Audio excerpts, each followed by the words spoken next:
အဲ့တေမလားမျိုးလုံးနှလုံးဘလို့ပြူပြင်းနေရောခါရဲ့ဟမ်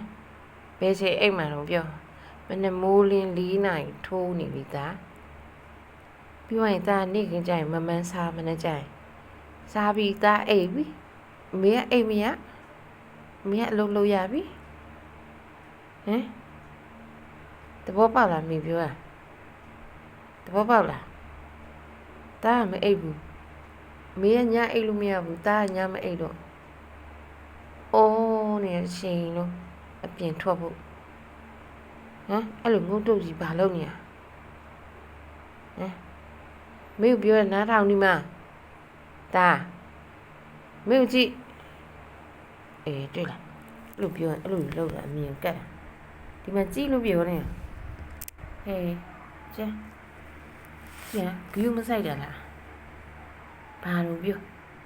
မအေးဂူးမဆိုင်တာလားလို့ဘယ်တော့အိမ်မှာဘယ်စီအိမ်မှာပြောဟမ်